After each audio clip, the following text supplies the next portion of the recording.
তুমি যেমন করে চালাতে চাও আমরা চলতে পারি না। সত্যি আমরা অবুঝ। ঠাকুর আমাদেরকে কত ভালোভাবে চালানোর ব্যবস্থা করছেন। তিনি আমাদেরকে কত রাস্তা দেখিয়ে দিচ্ছেন, চালানোর চেষ্টা করছেন, কিন্তু আমরা এত অবুঝ যে আমরা আসল পথ ছেড়ে নকল পথে চলে যাই। আমাদের আসল কি সেটা আমরা বুঝতে পারি না। সেই আমাদের প্রবৃত্তি নিয়ে আমরা আনন্দে থাকি। ঠাকুর আমাদেরকে কি বলতে চাইছেন? তিনি আমাদেরকে মুক্তি রাস্তা দেখাচ্ছে, কিন্তু আমরা সবই তার উল্টোটা করি। যতক্ষণ পর্যন্ত আমরা মসজিদে মন্দিরে থাকি, ঘরে থাকি, ততক্ষণ পর্যন্ত আমরা ঠাকুর ঠাকুর করে থাকি। কিন্তু যখনই আমরা আমাদের নিজস্ব কাজে লিপ্ত হয়ে যাই, তখন প্রবৃত্তি মুখে পড়ে যায়। আমরা নিজেরাই বুঝি না কি করতে চাই, ঠাকুরকে ভুলে আমরা উল্টো দিকে চলি। তাই আমাদের জীবনে সেরকম দুঃখ কষ্ট আসে। তো যাই হোক, আমরা অনেক সাধনা করে মানব জীবন পেয়েছি। আমাদের জীবনে পাওয়া কি চাওয়া কি এটা আমরা জানি না, কিন্তু সবকিছুকে যখন আমরা ধরেছি তখন জানতে শিখেছি। ঠাকুরের একটি বাড়ি আছে, জীবনের লক্ষ্য পরম সদ্গুরুকে পাওয়া, তাই জন্যে বারে বারে ধরায় আসা যাওয়া। মানব জীবনের উদ্দেশ্য কি? উদ্দেশ্য একটাই, ঈশ্বর লাভ। আর তা করার মাধ্যমে আমরা ঈশ্বরের কাছে পৌঁছতে পারব। আমরা অনেক ভাগ্যবান যে ঠাকুরের চরণে আসতে পেরেছি। এখন আমাদের একটাই কর্তব্য, তিনি যা যা বলে দিয়েছেন তা আমাদের কর্মে ফুটিয়ে তোলে, বাস্তবিক হয়েছে। ঠাকুর বললেন, আমি যা বলি তুমি যদি সেটা ঠিকভাবে না করো, তবে আমার ক্ষমতা নেই তোমাকে রক্ষা করা। আমাদের জীবনটাই সাধনা। যা হতে চাই না কেন, না সাধলে সেটা পাওয়া যায় না। ঠাকুর বললেন, না করে যে পেতে চায়, দুঃখ তার পিছে যায়। তাই করে যেতে হবে, আর করতে করতেই একদিন আমরা আমাদের জীবনের মূল লক্ষ্যে পৌঁছতে পারব। শ্রী ঠাকুর বলেছেন, অরুণ উষা আগেই করিস রাত্রি সজ্জার সকল পেট, সেই রাগেই অনুরাগে করি ইষ্টবেদীর জাত। অর্থাৎ সূর্যোদয়ের আগে ইষ্টভীতি করার কথা বললেন। আমি আগে যখন ঘুম থেকে উঠতাম তখন ইষ্টভীতি করতাম, বুঝতাম না জিনিসটা কি। কিন্তু যখন ঠাকুর এই বাণীটা পড়লাম, তখন নিজেকে চেঞ্জ করার চেষ্টা করলাম। সূর্যোদয়ের আগে ইষ্টভীতি করার অভ্যাস শুরু করে দিলাম। আবার যখন জানলাম ব্রহ্ম মুহূর্তে উঠে নাম ধ্যান করে ইষ্টভীতি করতে পারলে আরো ভালো। ব্রহ্ম মুহূর্তে মানে সূর্যোদয়ের 1.5 ঘন্টা আগে আমি সেইভাবে চেষ্টা করতে আরম্ভ করলাম। মোবাইলে অ্যালার্ম দিয়ে রাখতাম, অ্যালার্ম বাজার সঙ্গে সঙ্গে উঠে যেতাম। কখনো তো উঠতে ইচ্ছা করতো না, তবু জোর করে উঠতাম। ঘুম ঠিক মতো হতো না, না হওয়াতে শরীর মাঝে মাঝে অসুস্থ হয়ে পড়ে। আবার কিছুদিন আবার শুরু করতাম। এইভাবে করতে করতে এখন ঠিক টাইম মতো ইষ্টভীতি করতে চলেছি। এই তো আমি যেটা চেষ্টা করলাম, এটি সাধনা। এইভাবে করতে করতে মানুষ ফাটি হয়। আচার্য বলেছেন, পুরুষোত্তম রাম যখন মানব রূপে ধরা এসেছিলেন, তাকেও কর্ম করতে হয়েছে, তাকে কষ্ট সহ্য করতে হয়েছে। রাবণ যখন সীতাকে হরণ করে নিয়ে গেল, তখন তিনি ইচ্ছা করলে একাই সীতাকে উদ্ধার করতে পারতেন। কারণ তিনি তো পুরুষোত্তম ছিলেন, কিন্তু তা না করে বানর সেনার সাহায্য নিয়ে রাবণকে বোধ করে সে তাকে উদ্ধার করলেন। কারণ তিনি মানব ধর্ম পালন করে আমাদেরকে স্বীকৃতি দেবেন। একটি গল্প বলছি। এক গুরু ভাই যখন ঠাকুর ছিলেন তখন গুরু ভাই আশ্রমে থাকত। তো একদিন গুরু ভাইটি ঠাকুরকে বলছে, ঠাকুর আমি আজ সৎসঙ্গে যাব। ঠাকুর বললেন, ঠিক আছে সৎসঙ্গে যা, কিন্তু 7টার মধ্যে ফিরে আসবি। গুরু ভাইটি যথারীতি সৎসঙ্গে গিয়ে সৎসঙ্গ করে সে ঠাকুরের কথা ভুলে গিয়েছে। তারপর সৎসঙ্গ শেষ হওয়ার সঙ্গে হঠাৎ তার মনে পড়লো যে ঠাকুর তো আমাকে 7টার মধ্যে বাড়িতে ফিরতে বলছে। তো যখন দেখলো যে প্রায় 7টা বাজে বেশি সময় নেই, যে শর্টকাট দিয়ে সে আসার চেষ্টা করলো। তখন রাস্তাতে হঠাৎ একটা সাপ পড়েছিল, যে পাড়ায় গেছে তখন এই সাপটা দেখে পাওয়াটা সরিয়ে নিয়েছে, সে ওই দিনের মতো বেঁচে গেল। সেই ঠাকুরের কাছে এসে কথাটা বলতে গেছিল, তখন অনেক মানুষ থাকাতে ঠাকুর বললেন পরের কথা বলিস।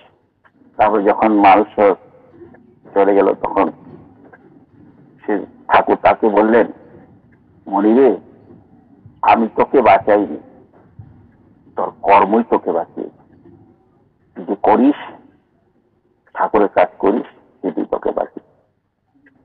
তাই করার মাধ্যমে আমরা ঠাকুরকে পেতে পারবো, আর আমাদের অনেক বাধা বিপত্তির হাত থেকে আমরা রেহাই পাবো। তাই আমাদের করে যেতে হবে। যজন না থাকলে কিন্তু যাজন হয়, অর্থাৎ নিজে ঠিক না থেকে অন্যকে যাজন করলে তার ফল হয় না। একবার উচ্চবাদ শ্রী আচার্যের শ্রদ্ধেয় কাজীদাকে আমরা সবাই চিনি, করিমগঞ্জের চিনি, আমরা সবাই তাকে জানি। কাজীকে জিজ্ঞাসা করলেন, এই তুই দীক্ষা দেওয়ার সময় কি বলিস? কাজীদা বললেন, আগে নাম ধ্যান করার কথা বলি, আর যেদিন করিস না। কাজীদা বললেন, না আমি প্রতিদিন করি। মনে কর তুই কোথায় গেলি, নাম ধ্যান করতে পারলি না, তখন কি বলিস?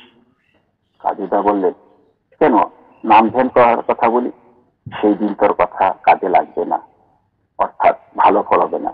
আচার্য বললেন, কারণ না করলে, নিজে না করে সেটা কাউকে বললে কাজে আসে না। তাই আচার্য আমাদেরকে বুঝিয়ে দিলেন। আরেকটা গল্প বলছি। ঠাকুর যখন বর্তমান ছিলেন তখন এক মা তার ছেলেকে নিয়ে আসেন ঠাকুর কাছে, বলছেন, ঠাকুর আমার ছেলেটা অতিরিক্ত মিষ্টি খায়, তাকে মিষ্টি খাওয়া বন্ধ করতে পারছি না।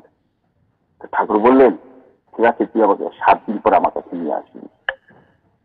তো ঠাকুরের কাছে নিয়ে মাটি যথারীতি 7 দিন পরে ছেলেটিকে নিয়ে আসলো। তো ঠাকুর তাকে বললেন, এই আজ থেকে আর মিষ্টি খাবি না, মিষ্টি খেলে খারাপ হয় শরীরের জন্য। তখন মাটি বললেন, 7 দিন পরে এই কথাটা, আমি তো 7 দিন আগে এই কথাটা বলতে পারছি।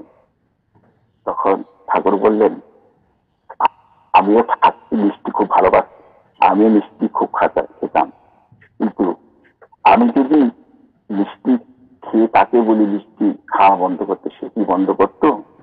তাই আমি এই 7 দিন নিজেকে অভ্যাস করে নিলাম যে আমি মিষ্টি খাওয়া বন্ধ করা। তাই আমি মিষ্টি বন্ধ করে তাকে বলছি। তো এটাই যে আমি করে তারপরে আমি নিজে ঠিক থেকে তারপরে অন্যকে বলতে পারি। শ্রী ঠাকুর বললেন, যারা নাকি যাজন ইষ্ট ঠিক মতো করে তারা যা চায় তাই পায়।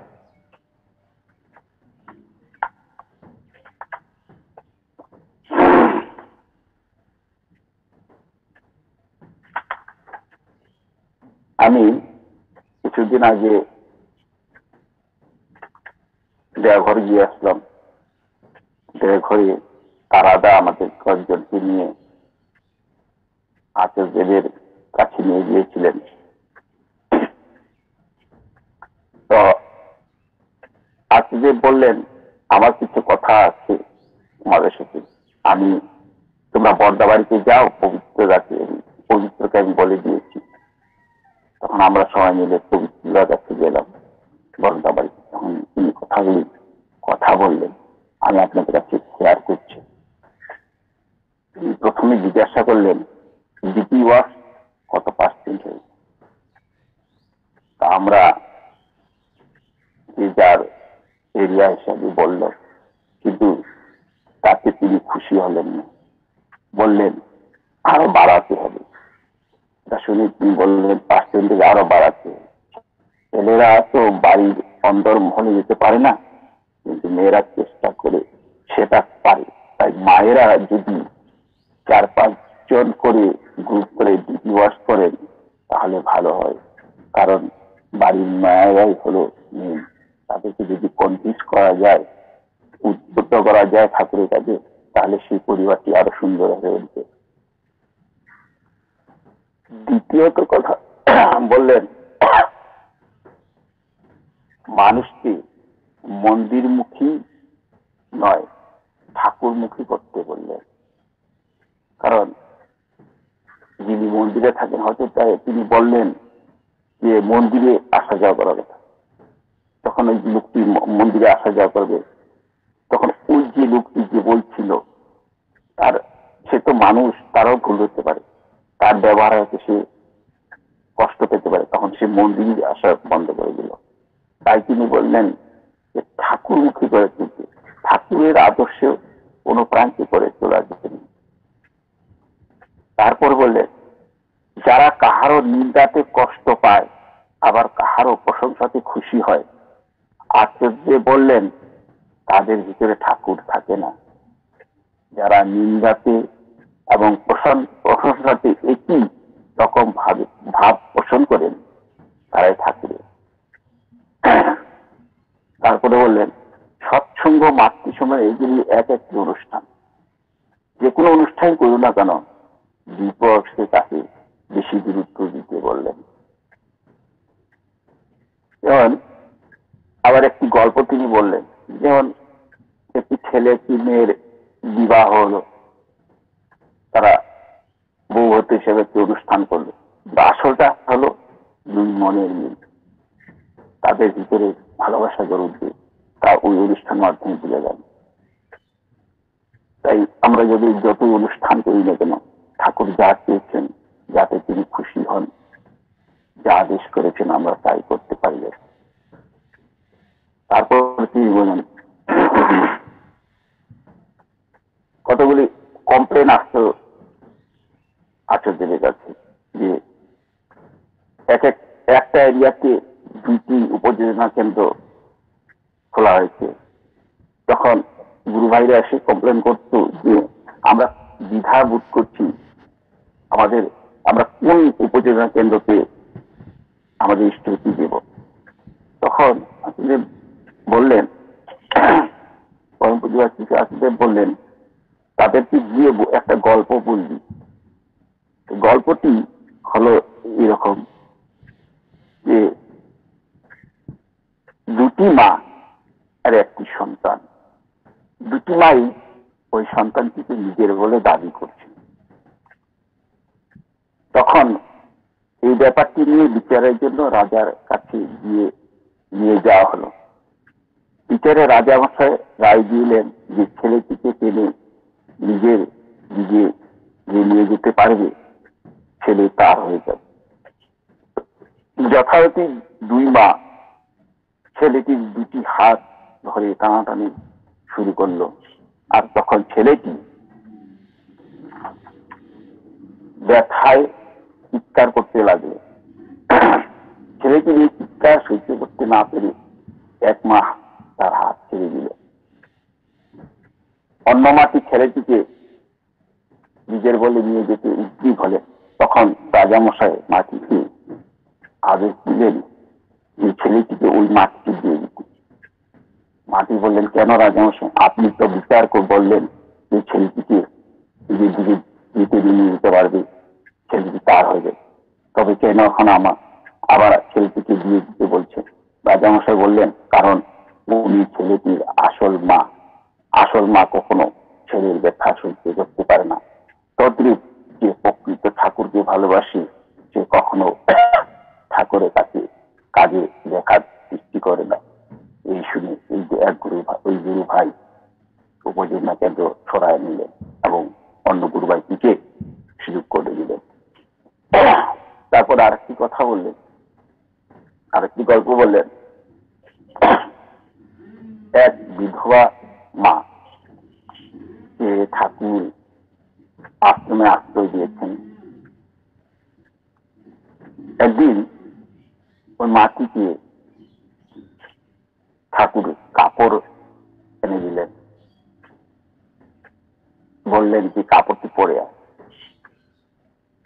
তো আবার তিনি আবার একটা ছেলেকে শিখিয়ে দিলেন, ও যখন কাপড় পরে আসবে না তখন তুই ওর দিকে তাকিয়ে মুসকি মুসকি হাসবি।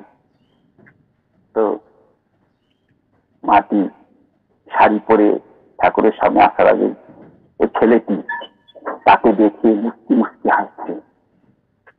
তখন মেয়েটি সেই রাগ করে ছেলেটিকে নানান ধরনের গালিগালাজ দিচ্ছে, অসভ্য, ইতর, মানুষ দেখিসনি, যেমন করে হাসছে।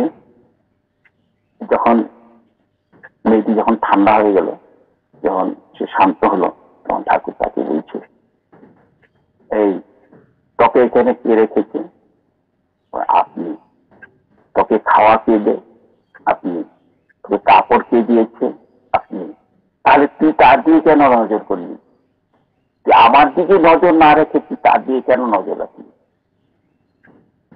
তো ঠাকুর এইটাই বুঝাতে যাচ্ছেন যে আমি তো তোমাদেরকে সব দিই, তুমি আমার দিকে নজর না রেখে অন্য দিকে কেন নজর রাখছো? তুমি আমার দিকে নজর করো। এই কথাগুলি আমাদেরকে বললেন। তো বিশেষ করে দ্বিতীয় অস্ত্রে কাজের কথা বললেন, আমরা যাতে ঠাকুরের কথাগুলি মেনে চলতে পারি, এটি আমার সবার কাছে প্রার্থনা। আর ঠাকুরের বললেন, তোমার অর্থ না থাকতে পারে, তুমি দরিদ্র হতে পারো, কিন্তু চরিত্রে কখনো দরিদ্র হয় না। Money loss is nothing loss, health loss is something loss, character loss is everything loss. কিন্তু ঠাকুর বললেন, ideal loss is everything loss. তো আমাদের এগুলি মেনে চলা, যে আদর্শকে আমরা ঠাকুরের আদর্শ মেনে চলবো, যে কোনো অবস্থাতে আমরা ঠাকুরের আদর্শ থেকে বিচ্যুত হব না। ঠাকুর বললেন বিনীত নম্র স্বভাবের হতে, কারণ তিনি বলেন বিনীত হওয়ার মধ্যে খুব শক্তি থাকে, আর সেজন্য সে সমগ্র জগৎকে আকৃষ্ট করে। ঠাকুরের বলা, you are for the Lord, not for others, you are for the Lord and so for others. এইরকম হতে হয়, প্রভুর হতে হয়। একমাত্র তার হয়ে উঠলে তখন আর সব আপনার থেকে হয়। এই জন্য আমাদের সাধনায় একমাত্র তার হয়ে ওঠা, তার মনের মতো হয়ে ওঠা। আর সেই জন্যই তো নাম ধ্যান যজন যা কিছু একমাত্র তার হয়ে উঠলে তখন সকলের জন্য হয়ে ওঠা যায়। সবাই ছবি তো তার। জয় গুরু। আমি আর আমার বক্তব্য বেশি নির্ধারিত করছি না। উপস্থিত সকলের মঙ্গল প্রার্থনা করছি। সবাই সুস্থ থাকবেন, ভালো থাকবেন। জয় গুরু।